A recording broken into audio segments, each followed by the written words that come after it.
The moment they found out the value of my retirement package, my daughter Natalie and my son-in-law Adrian came straight to my house. They did not even call ahead. They simply showed up, walked in as if they owned the place, and sat down in my living room with that expression I knew all too well. It was that calculating look that says they are coming for something specific, something they believe belongs to them. Natalie went straight to the point. "Mom, we need to know something. How much are you getting every month from your pension? Because Adrian and I have been thinking, and well, considering we are your family, and that we have helped you so much, we believe it is only fair that we share that. We want half." I looked at her in silence. $3,000 a month, I said finally. My voice sounded calmer than I expected. Natalie and Adrian looked at each other, and I saw their eyes light up with that greed disguised as family entitlement. "Perfect," Adrian said, leaning forward. "So that is $1,500 for us every month. It is the minimum after everything we have done for you, Eleanor. You are already older. You do not need that much money." I said nothing else. I simply got up from my chair with all the calm in the world, walked toward the antique cabinet by the window, and pulled out a black binder that had been waiting for this moment for months. It was a thick, heavy binder, full of documents I had prepared exactly for this day. I returned and placed it on the table, right in front of them. Then I handed them that black binder with a tranquility that surprised even me. "Open it," I told Natalie. "I think this answers everything you came to ask me for today." Natalie extended her hand with a confident smile, as if she expected to find the deed to the house or some document confirming her fantasy of controlling my money.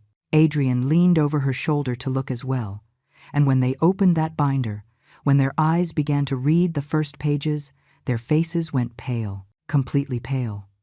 Natalie's smile vanished as if someone had ripped it off her face. Adrian stopped breathing for a full second. I watched as their hands started to tremble, while they turned page after page, reading every document, every piece of evidence, every record I had meticulously compiled. "What is this?" Natalie whispered, her voice breaking.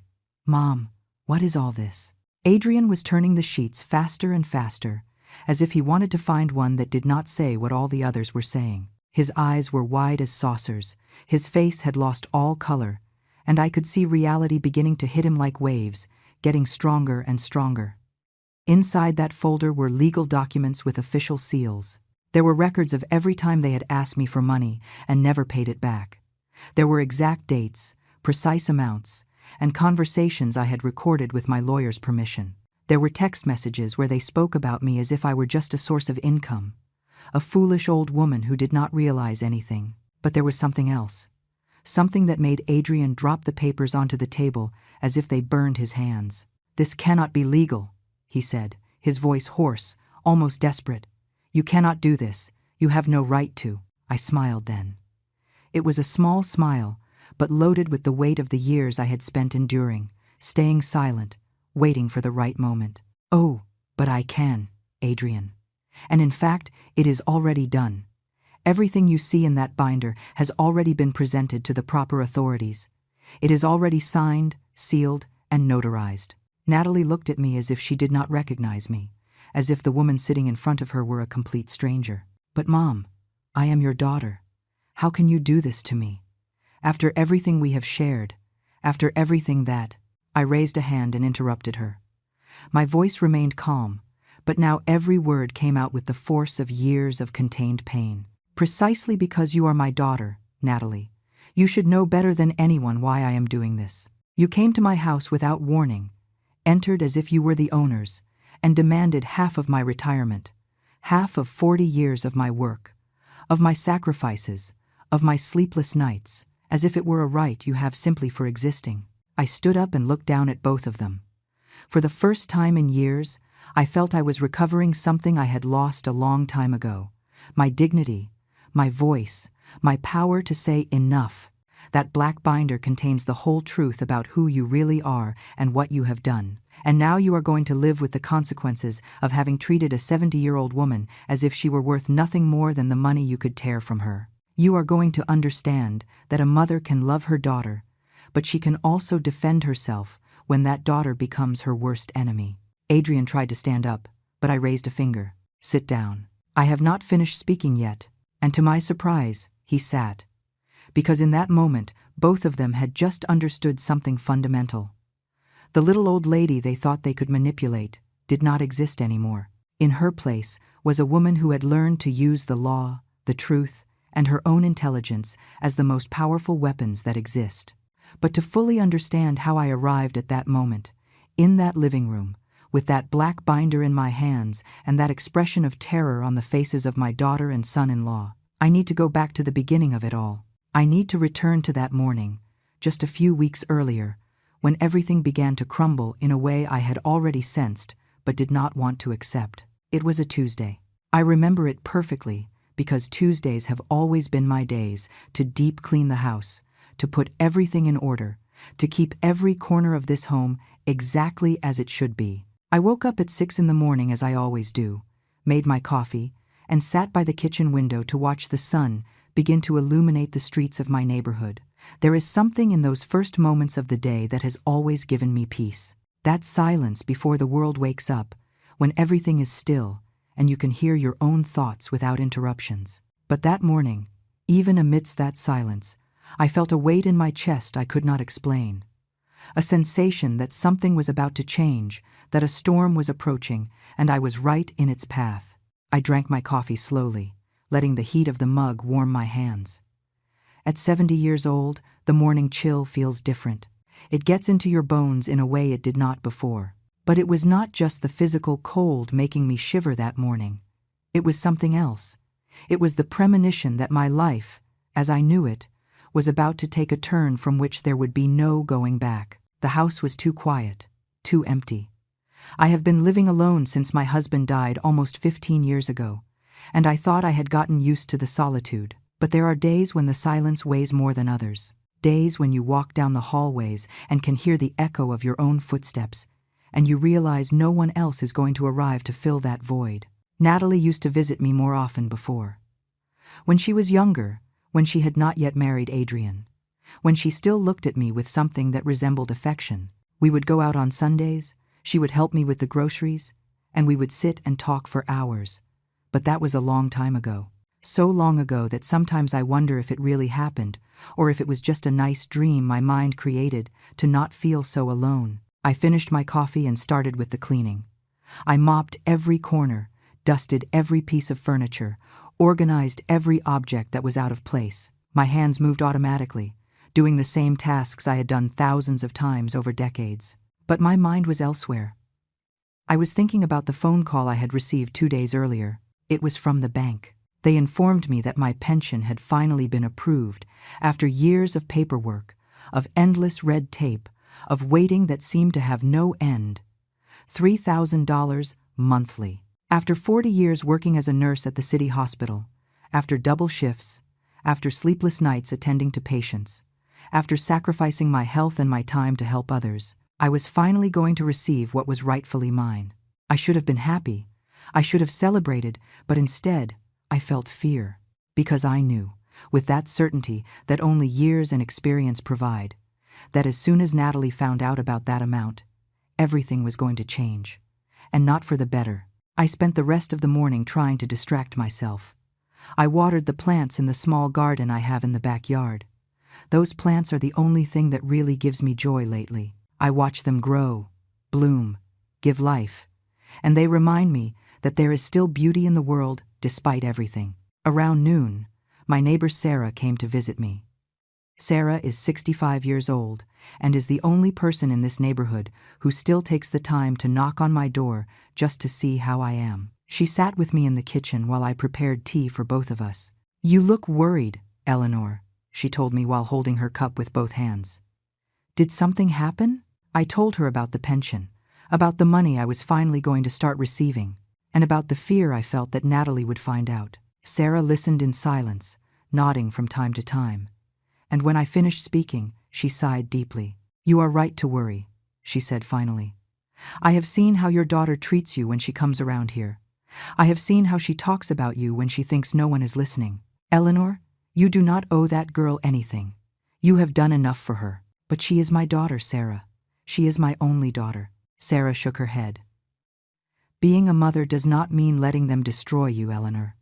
Being a mother does not mean turning yourself into a bank they can withdraw money from whenever they want. It is time you set boundaries. Her words stayed with me for the rest of the day. Boundaries. Such a simple word, but so difficult to apply when it comes to your own blood. How do you set boundaries for someone you carried in your womb for 9 months? How do you say no to someone to whom you gave everything from the moment they were born? Evening fell slowly. I sat on the living room sofa, that same sofa where weeks later Natalie and Adrian would sit to demand what did not belong to them. I turned on the television, but paid no attention to what was broadcasting. My mind kept spinning, thinking, planning, fearing. I knew the moment would come soon. I knew my daughter well enough to know that as soon as she found out about the money, she would come. And she would come with demands, with justifications, with that ability she has to make me feel guilty for things that are not my responsibility. When the sun began to set, I got up and went to the cabinet by the window. I opened the bottom drawer and took out an empty binder. A black binder I had bought that same day at the stationery store on the corner. I held it in my hands for a long while, feeling its weight, its texture, its potential. And then I made a decision. If Natalie came for my money, if she came to demand what 40 years of my life had built, I would be prepared. I was not going to let myself be blindsided. I was not going to allow them to make me feel like I was in debt to them simply for being their mother. That night, I did not sleep well. I tossed and turned in bed for hours, listening to every sound in the house, feeling time advance inexorably toward that moment I knew had to come. And when I finally managed to sleep, I dreamed of that black binder. I dreamed it was full of papers, of truths, of justice. I did not have to wait long for my premonitions to come true. Just 3 days after that conversation with Sarah, just 3 days after that night, I decided to prepare for the inevitable. Natalie appeared at my house. But she did not come alone. She never comes alone lately. She always brings Adrian, as if she needs an accomplice to face her own mother. It was around 4 in the afternoon. I was in the kitchen preparing some soup when I heard the noise at the front door. They did not ring the doorbell. They did not knock. They simply walked in, using the copy of the key I had given Natalie years ago, when I still believed my daughter would come to visit me out of love and not convenience. "Mom!" Natalie shouted from the living room. "Are you here? We need to talk to you." The way she said it made me stop what I was doing. It was not a loving greeting. It was not the voice of a daughter coming to see how her mother is. It was the voice of someone coming on a mission, with a specific purpose, with an agenda already prepared. I walked out of the kitchen, drying my hands on my apron. Natalie was standing in the middle of my living room with her arms crossed, looking around as if she were evaluating every object, every piece of furniture, every detail of the decor. Adrian was next to her, with that arrogant posture he always has, as if the whole world owed him something. "Hello, Natalie," I said, trying to keep my voice steady. "I did not know you were coming today." She did not even look me in the eye when she responded. "We do not have to notify you every time we come. Mom, this is our house too.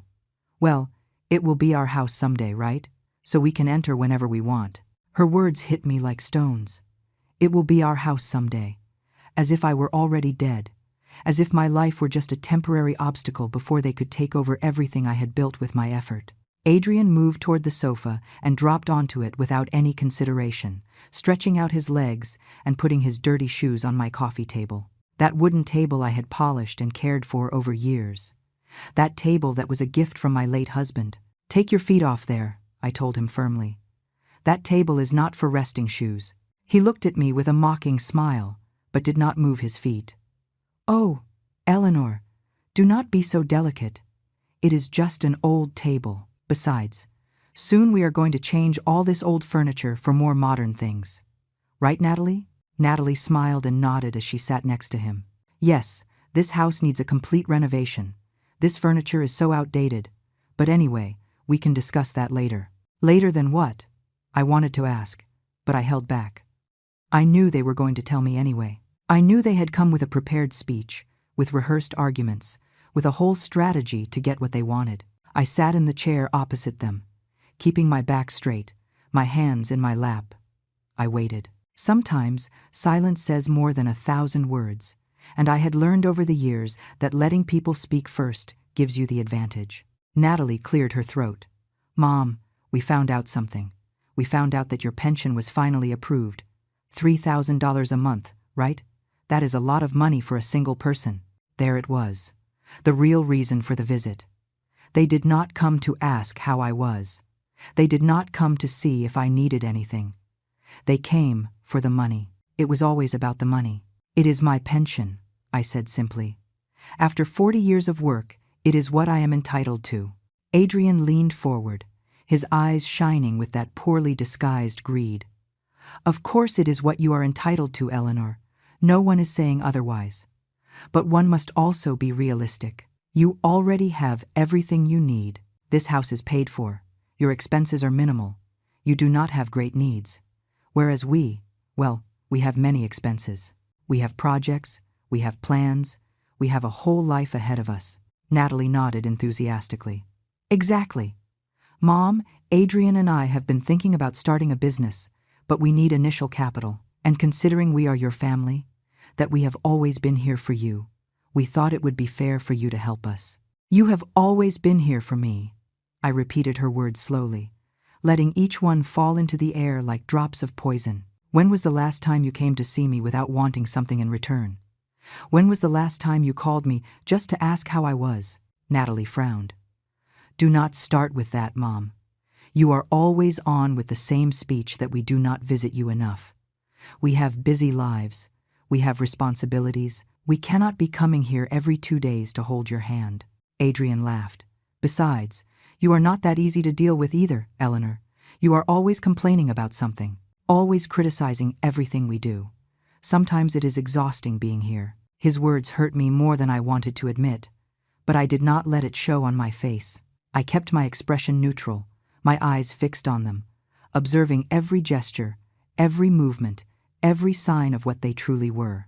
So, Natalie continued, we have thought that what is fair is for you to give us $1,500 every month. It is half of your pension. With that, we can start our business, and you still keep $1,500 for your expenses. It is a perfect arrangement for everyone. And if I refuse? I asked calmly. The atmosphere in the room changed immediately.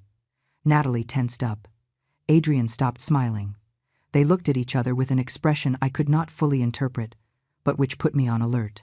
I do not think you want to refuse, Mom, Natalie said with a voice that tried to sound sweet, but only sounded threatening. We are your family. We are all you have. It would be very sad if, for a little money, you ended up completely alone in this big, empty house. Adrian nodded. Very sad. Why? Who is going to take care of you when you are older? Who is going to be looking out if something happens to you? We are your insurance, Eleanor, and insurance must be paid for. There was the veiled threat, the insinuation that if I did not give them what they wanted, they would abandon me completely, as if their sporadic presence and their visits full of demands were some kind of blessing I should be grateful for. I looked at them for a long moment.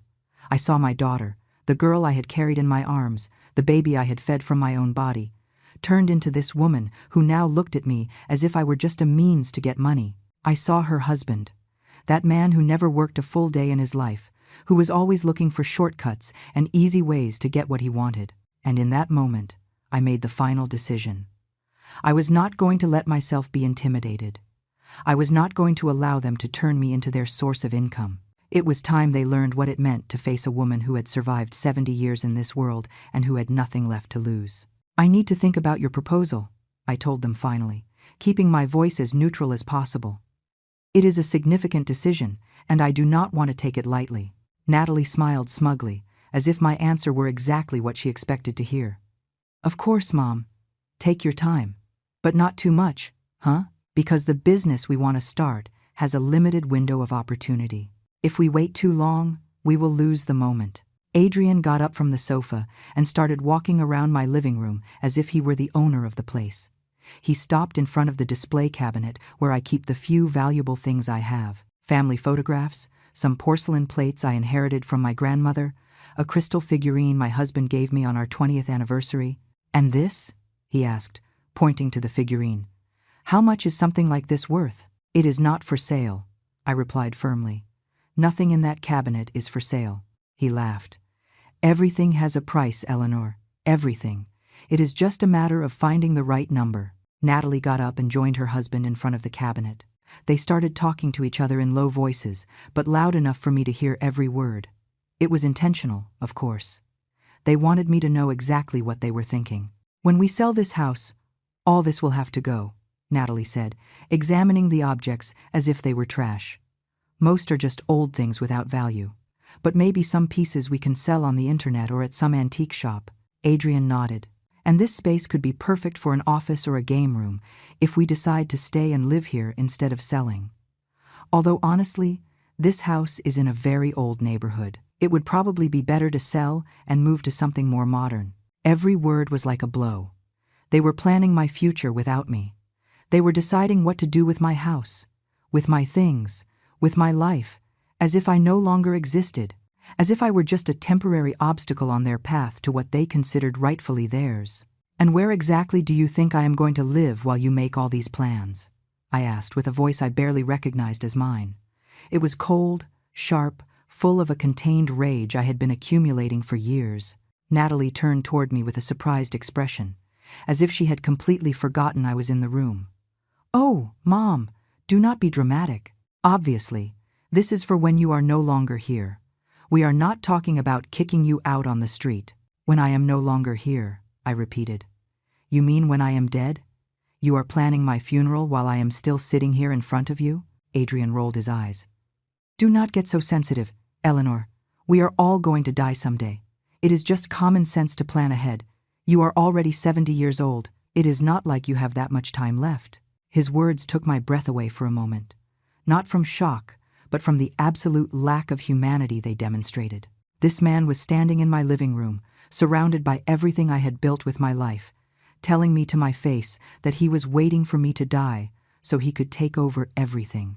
Natalie walked over and sat on the arm of my chair, putting her hand on my shoulder in a gesture I suppose was meant to look affectionate, but only felt condescending. Mom, I understand this can be difficult to hear, but someone has to be practical here. You already lived your life. You already did everything you had to do. Now it is our turn, and the least you can do is help us get a good start. I pushed her hand off my shoulder.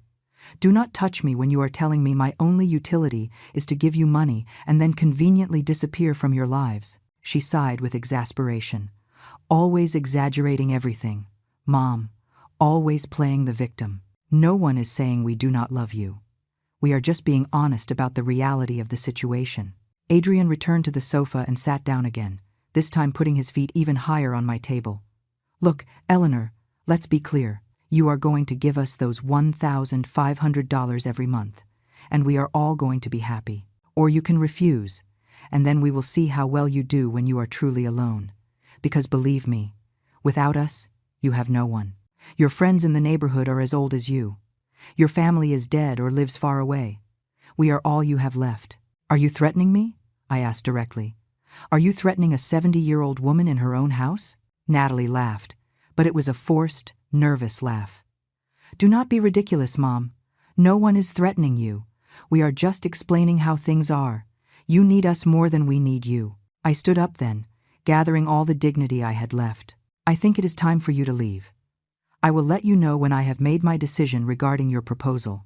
Adrian did not move from the sofa. Take your time, but not too much. We have other options if you decide to be difficult. There are assisted living facilities that would be happy to accept you. Of course, you would have to sell this house to pay the monthly fee, but at least you would be taken care of. The threat was clear.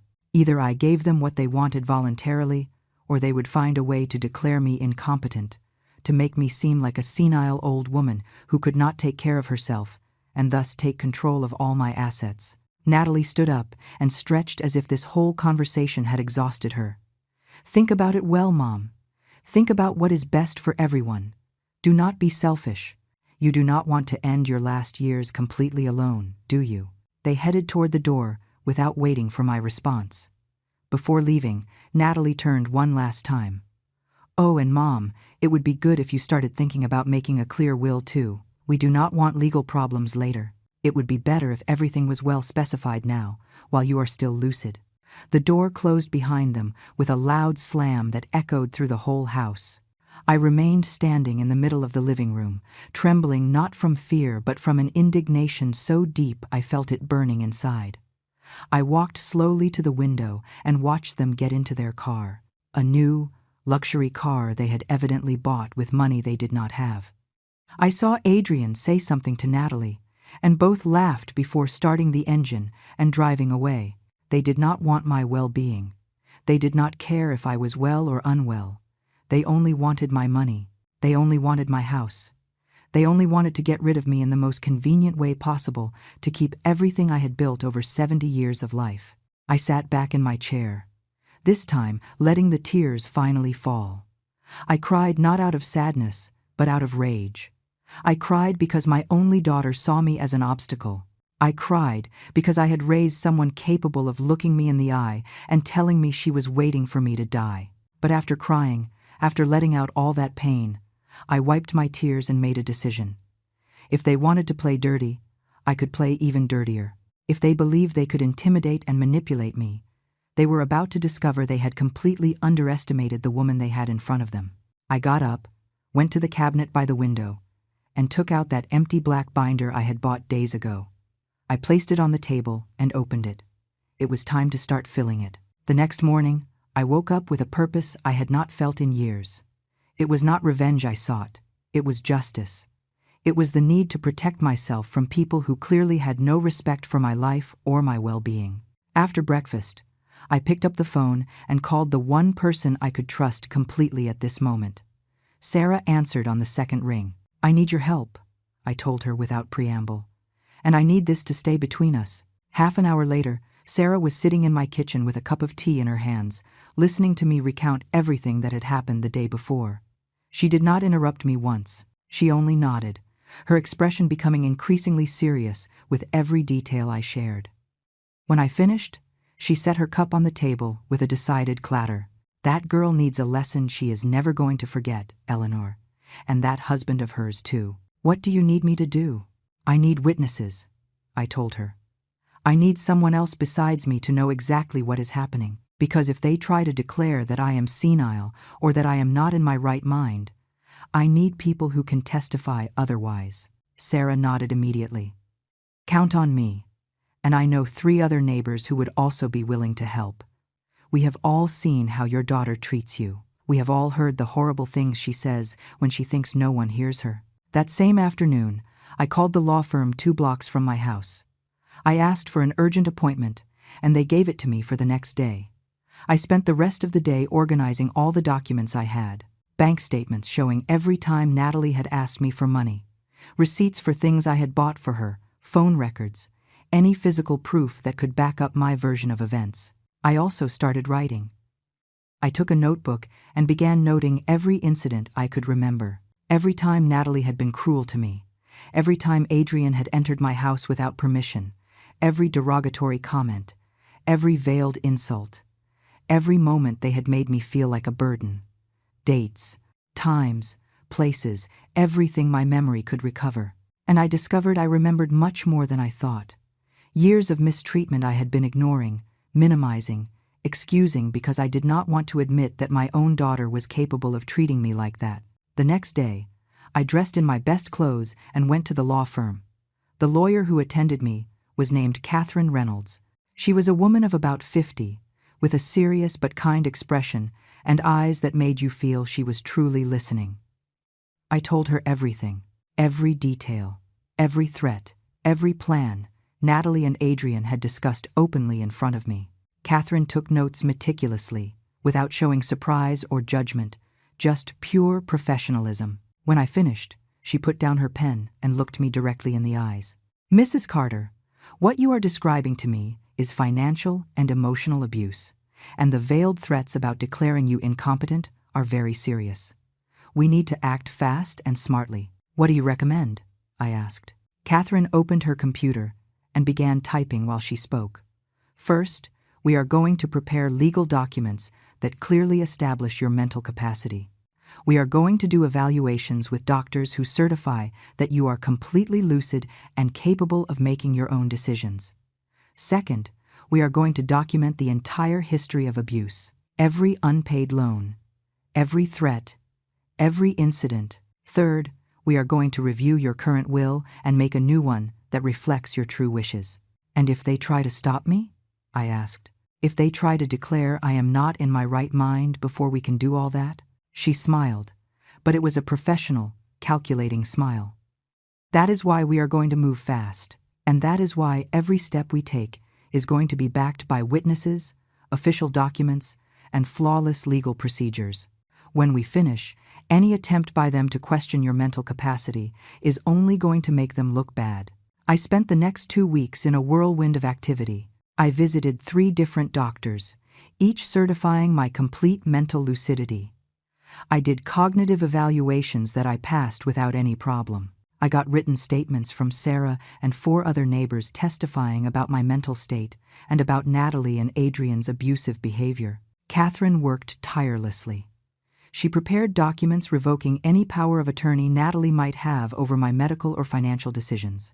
She created a new will where I specified exactly how I wanted my assets distributed, with clauses preventing Natalie from contesting anything. She drafted formal letters, establishing clear boundaries regarding their access to my property. I also installed discreet security cameras in my house.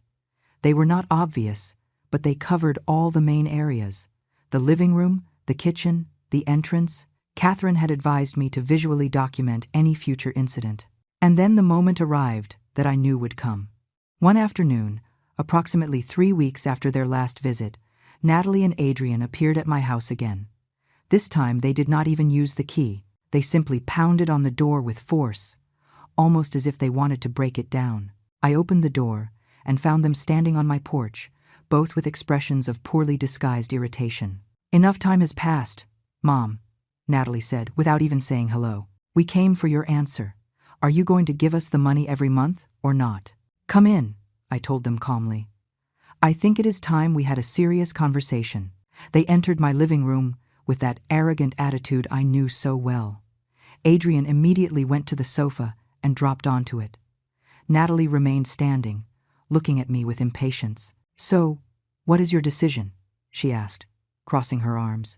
I sat in my chair, aware that every word, every gesture, was being recorded by the cameras they did not know existed. I kept my voice calm, almost neutral. "I have been thinking a lot about your proposal," I began, "and I have reached some important conclusions." Natalie smiled, clearly believing she had won. "I knew you would come to your senses, Mom. I knew you would not want to end up alone." But I did not let her continue. "I have concluded that you have no right to my money, that your threats are unacceptable, and that your behavior toward me for years has been abusive and manipulative." The silence that followed was dense, heavy. Natalie looked at me as if she had not understood my words correctly. Adrian sat up on the sofa, his expression changing from relaxed to tense in a second. "What did you say?" Natalie asked, her voice dangerously low. I stood up and walked to the cabinet by the window. I took out the black binder, now thick with all the documents I had compiled over the last weeks. I held it in my hands, feeling its weight, feeling the power it represented. "I said you are not going to receive a dime of my pension," I repeated with a firm voice. "And not only that, you are going to stop entering my house whenever you want. You are going to give me back the key you have, and you are going to start treating me with the respect I deserve." Adrian jumped to his feet. "You cannot talk to us like that. You cannot kick us out. We are your family." I walked back to my spot and placed the black binder on the coffee table, right in front of them. I pushed it gently toward Natalie. "Open it," I told her. "I think this answers everything you came to ask me for today." Natalie looked at the black binder as if it were a poisonous snake.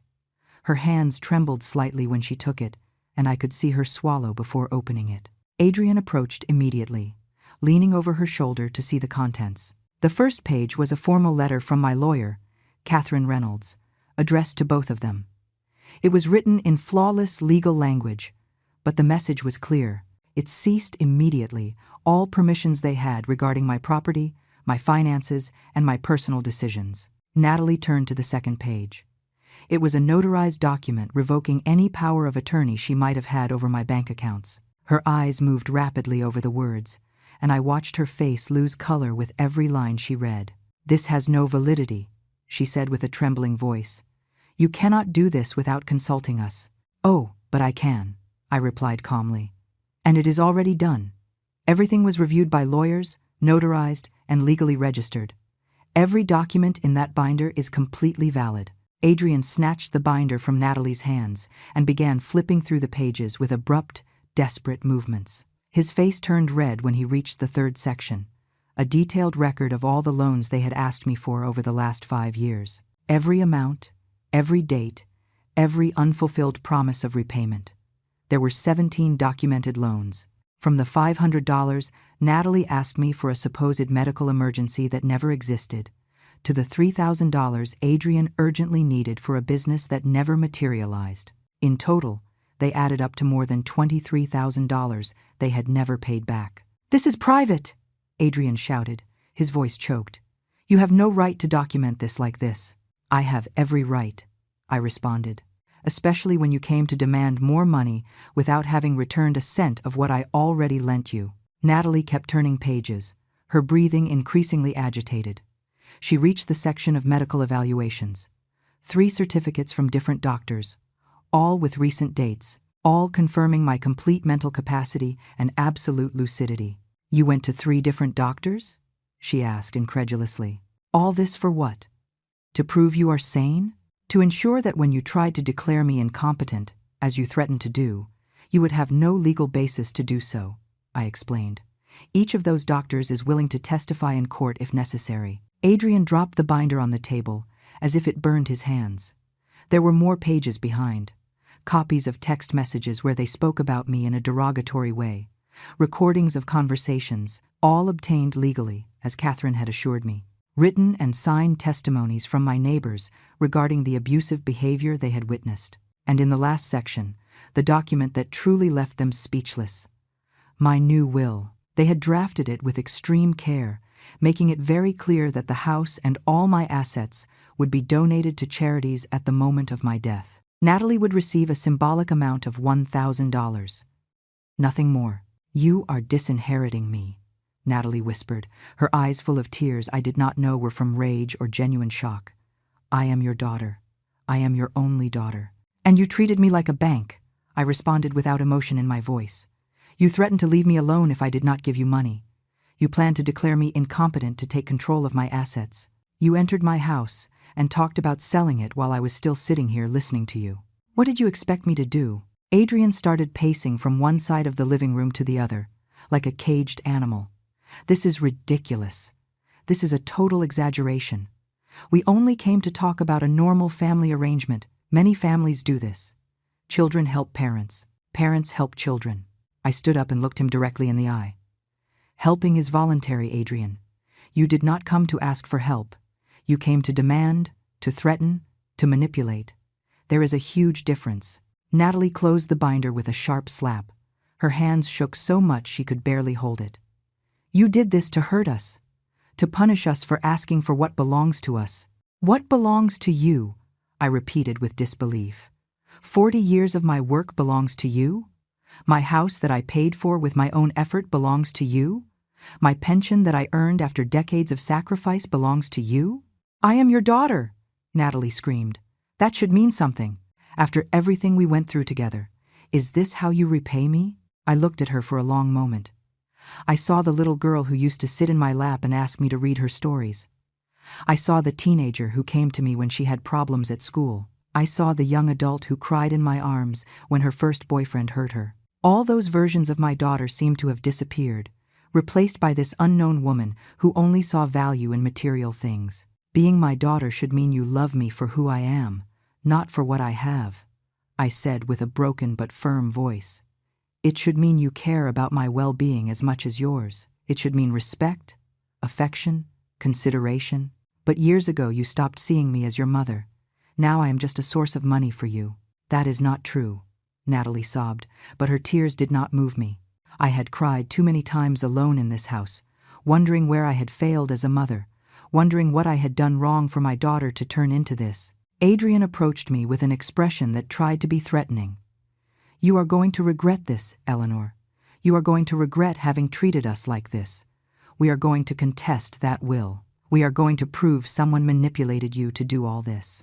I pointed toward the corners of the living room where the cameras were installed. "Go ahead. Try it. Every word you have said today has been recorded. Every threat, every insult, every attempt at intimidation. If you want to go to court, I will be delighted to present all the evidence I have compiled."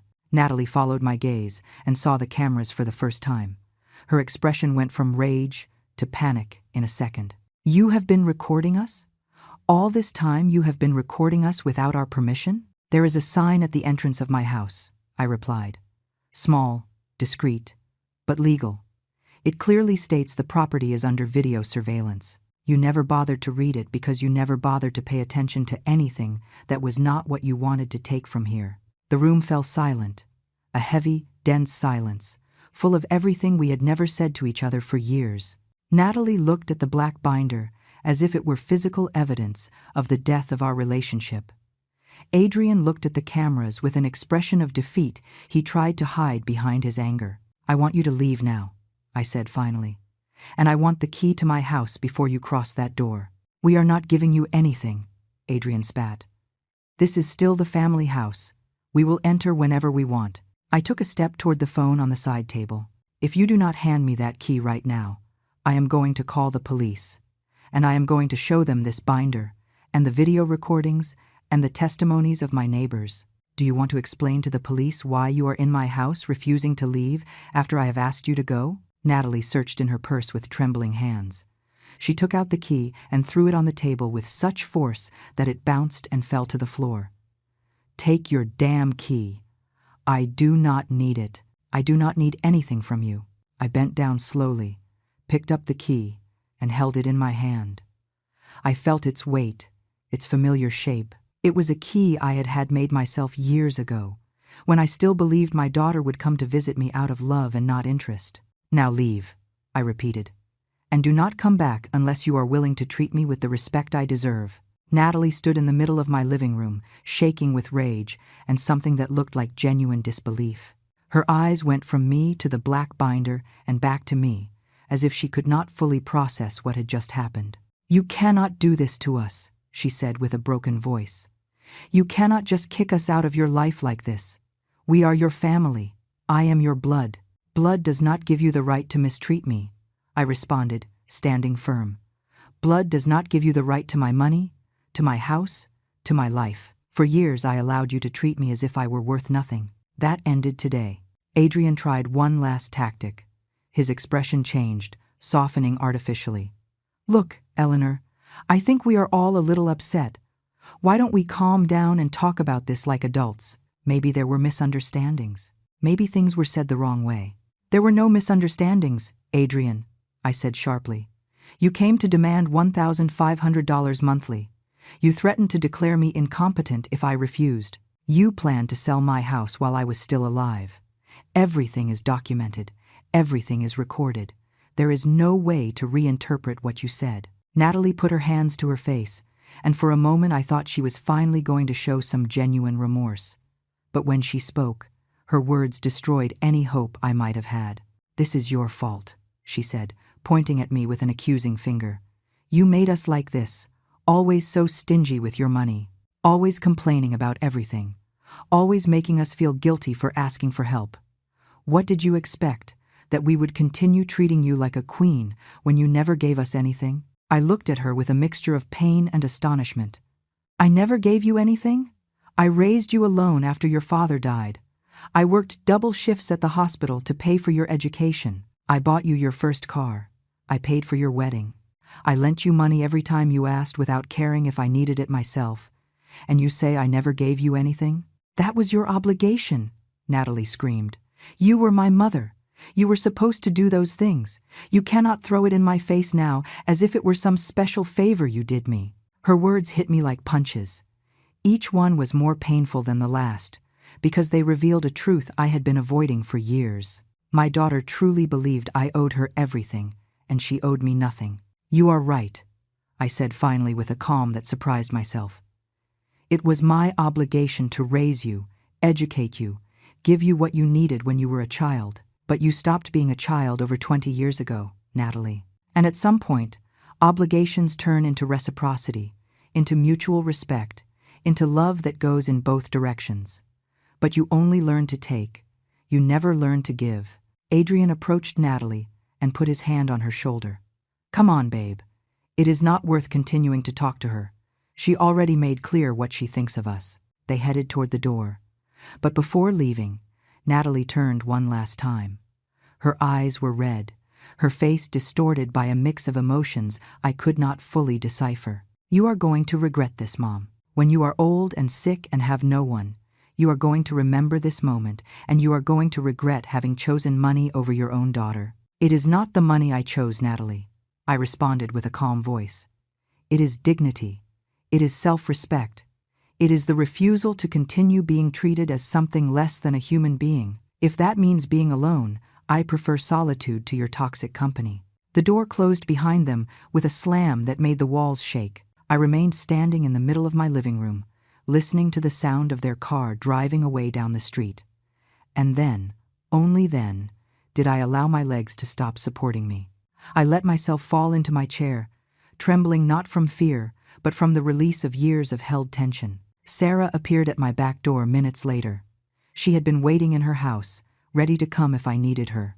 She found me sitting in the growing darkness of the afternoon, tears running silently down my cheeks. Did you do it? She asked softly. I did it, I replied. I showed them everything. I gave them the chance to see exactly what they have been all these years. Sarah sat next to me and took my hand. And how do you feel? Free, I said after a moment of reflection. For the first time in years, I feel free. But freedom has a price. And I was about to discover exactly how high that price was. Because Natalie and Adrian were not going to give up so easily. They were not going to accept defeat without trying to destroy me in the process. During the following days, my phone did not stop ringing. They were unknown numbers, calls I did not answer. They left voicemails, some from Natalie crying, others from Adrian threatening, others from people claiming to be lawyers but clearly were not. Sarah and the other neighbors took turns visiting me, making sure I was never completely alone. I installed new locks on all the doors. I reinforced the house security. I kept my cell phone always charged and with the emergency number on speed dial. A week after the confrontation, I received a certified letter.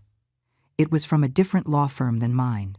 Natalie and Adrian were suing me. They alleged that I was mentally incompetent, that I had been manipulated by third parties to change my will, that I owed them money for care they had supposedly provided me for years. I took the letter immediately to Catherine. She read it with an impassive expression, making notes in her notebook. This is exactly what we expected, she said finally, and we are completely prepared to face it. They have no proof because there is no proof of anything they allege. Meanwhile, we have mountains of evidence demonstrating exactly the opposite. How long is this going to take? I asked, feeling the exhaustion in my bones. Catherine looked at me with compassion. It can take months, maybe more. But Eleanor, I need you to understand something important. You already won. The moment you decided to defend yourself, the moment you said enough, you already won. Everything else is just paperwork. But paperwork was not the only thing I had to face. 2 weeks later, I started noticing something strange. Neighbors who used to greet me now avoided me. People at the grocery store looked at me with expressions I could not interpret. There were whispers when I passed. Finally, a neighbor I had known for years approached me at the bakery. Eleanor, I need to ask you something. Is it true you kicked your daughter out of your house? That you threatened to disinherit her if she didn't do exactly what you wanted? I froze. Who told you that? She looked away, uncomfortable. Your daughter has been talking to several people in the neighborhood. She says you have become cruel and controlling, that you emotionally mistreated her for years, and that now you are using your money to manipulate her. There it was, the smear campaign. Natalie was going around the neighborhood, telling her version of the story, painting herself as the victim and me as the villain. And some people were believing her. And what do you believe? I asked the neighbor directly. She hesitated for a moment. I don't know what to believe, Eleanor. I've known you for years, but she is also your daughter. Why would she lie about something like that? Why does she want my money? I answered simply. Because I confronted her about years of abuse and manipulation. Because I set boundaries she is not willing to accept. The woman nodded slowly, but I saw the doubt in her eyes. Natalie had sown her poison effectively, and now I would have to live with the consequences that some people would never believe my version of events. The weeks that followed were the hardest I had faced in a long time. Natalie's smear campaign intensified in ways I had not anticipated. She did not settle for bad-mouthing me in the neighborhood. She went further, much further. One day, Sarah arrived at my house with a pale face and her phone in hand. "Eleanor, you need to see this," she said with a trembling voice. She showed me her screen. It was a post on social media that Natalie had made, accompanied by a photograph of me from several years ago, where I looked especially tired and gaunt. The text read, "My 70-year-old mother has kicked me out of her life for refusing to give her all my money. During years I have cared for her, visited her, supported her, but now that she got a good pension, she has become greedy and cruel. She is completely alone because she pushed away everyone who loved her. Please, pray for her, because clearly she is losing her mind in her old age." The post had hundreds of reactions, comments from people I did not even know, expressing their pity for Natalie, saying how terrible it was that the elderly became so difficult, sharing their own stories about complicated parents. I felt as if I had been hollowed out inside. My own daughter was exposing me publicly, lying blatantly, manipulating the narrative to play the victim. And people believed her. Of course they believed her. It was easier to believe an old woman had become bitter and selfish than to accept that a daughter could be so manipulative. Catherine, my lawyer, called me that same afternoon. "Eleanor, have you seen the posts? We need to document all of this too. It is additional evidence of defamation and her pattern of manipulative behavior." But while Catherine saw legal evidence, I only saw the pain of my own daughter publicly destroying my reputation. Sarah stayed with me that night, refusing to leave me alone. Things got worse before they got better. Adrian started appearing in places where I used to go. At the supermarket, at the pharmacy, at church. He never approached directly, but he made sure I saw him, that I knew he was following me, watching, intimidating. One afternoon, when I left Sarah's house, I found him leaning against my car. He smiled when he saw me, but it was a cold, calculated smile. "Eleanor, we need to talk," he said, blocking my path to the driver's door. "I have nothing to talk about with you," I replied, trying to keep my voice firm. "Step away from my car. I just want you to know Natalie is suffering a lot because of you," he continued, ignoring my words. "She has cried every night. She cannot sleep. She cannot eat. You are destroying your own daughter for money." I took out my phone and started recording. "Step away from my car now, or I call the police for harassment." He raised his hands in a gesture of false surrender, but his eyes remained threatening. Okay. But remember my words. Eleanor, all this is going to end very badly for you. Very badly." He walked away, and I stayed trembling by my car for several minutes before I could gather enough composure to drive home. Immediately, I sent the recording to Catherine, who added it to our growing collection of evidence. But while I was accumulating legal proof, Natalie and Adrian were accumulating their own false evidence. I discovered they had gone to speak with Adult Protective Services, filing an anonymous complaint alleging I lived in unsanitary conditions and was a danger to myself. 2 social workers appeared at my door one morning. They were kind but professional, explaining they had to do a welfare check due to a report they had received. I let them in, my heart beating hard. They toured every room of my house, taking notes, asking questions. My house was spotless, as always. Every surface clean, every object in its place, my refrigerator full of fresh food, my medications organized correctly. After 30 minutes, the lead social worker looked at me with an apologetic expression. "Mrs.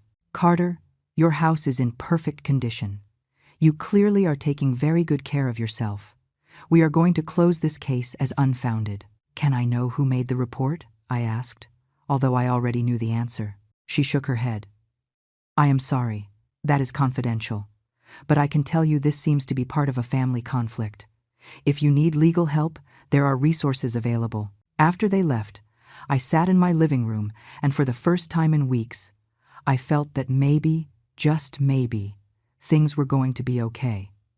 Every attempt by Natalie and Adrian to make me look bad was failing. Every lie they told was debunked by the reality of my situation. But they did not give up. The next tactic was even more desperate. Natalie began calling acquaintances of mine from the hospital where I had worked, people I had not seen in years, telling them I was sick, that I needed help, that I was rejecting medical treatment out of pride. Several of my former colleagues called me worried. "Eleanor, Natalie called us, saying you are in very poor health, but that you refuse to accept help. Is it true? Do you need anything?" I had to explain again and again that I was perfectly fine, that Natalie was lying, that there was a family conflict she was escalating in increasingly disturbing ways. Some believed me immediately. Others remained doubtful, clearly confused about who to believe. 1 month after the initial confrontation, I received an official subpoena. Natalie and Adrian's lawsuit was proceeding to trial. Catherine and I prepared meticulously.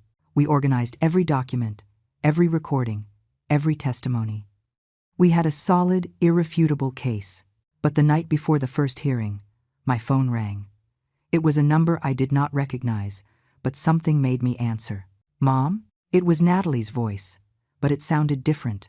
Broken, vulnerable, like the girl she had been decades ago. "Mom, please, we can fix this. It does not have to go to court. We can talk, we can negotiate something." "There is nothing to negotiate, Natalie," I said, keeping my voice firm despite the pain I felt. "You chose this path when you decided to demand money from me and threaten me, when you decided to defame me publicly, when you decided to try to destroy my reputation." "But I am your daughter," she cried. "Are you really going to do this? Are you really going to take me to court?" "You took me first," I reminded her. "I am only defending myself." There was a long silence on the other end of the line. When Natalie spoke again, her voice had changed. The vulnerability had disappeared, replaced by something cold and hard. "Fine, then see you in court. Mom, and may the best woman win." The line cut off. I remained holding the phone in my hand, feeling the weight of everything I had lost and everything I was about to win. The next day, I dressed in my best clothes and headed to the courthouse. Sarah and my other neighbors came with me, a small army of support. Catherine waited for me at the entrance, with her binder full of evidence and an expression of quiet confidence. When I entered the courtroom, I saw Natalie and Adrian sitting on the other side with their lawyer. Natalie did not look at me. She kept her eyes fixed on the table in front of her, her face pale and tense. The judge entered, and the process began. Natalie's lawyer presented first, making allegations about my supposed mental incompetence, about manipulation by third parties, about years of emotional mistreatment toward my daughter. But when it was Catherine's turn, the room changed completely. She presented document after document, audio and video recordings where Natalie and Adrian threatened me clearly. Bank records showing the history of loans never repaid. Recent medical certificates proving my complete lucidity. Testimonies from neighbors who had witnessed the abuse. I watched Natalie sink lower and lower in her chair with every piece of evidence presented. I watched Adrian turn pale when he heard his own voice in the recordings saying things he now could not deny. The judge listened to everything with attention. When Catherine finished, there was a moment of heavy silence in the room. The judge reviewed the documents in front of him for what seemed like an eternity. The silence in the room was so dense, I could hear my own breathing. Finally, he looked up and glanced first at Natalie and Adrian, then at me.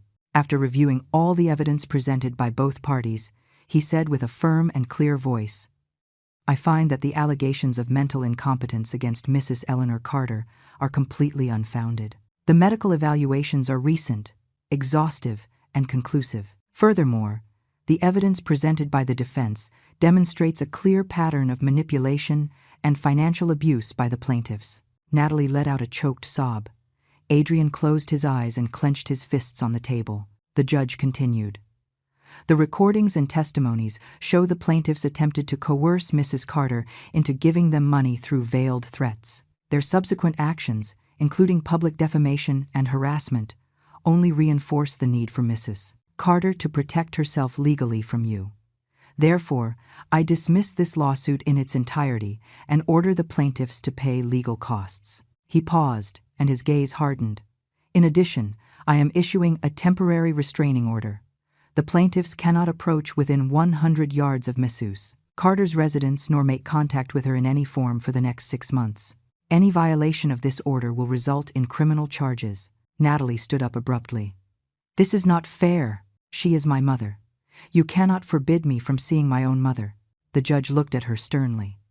You forbade yourself a healthy relationship with your mother when you decided to view her only as a source of income.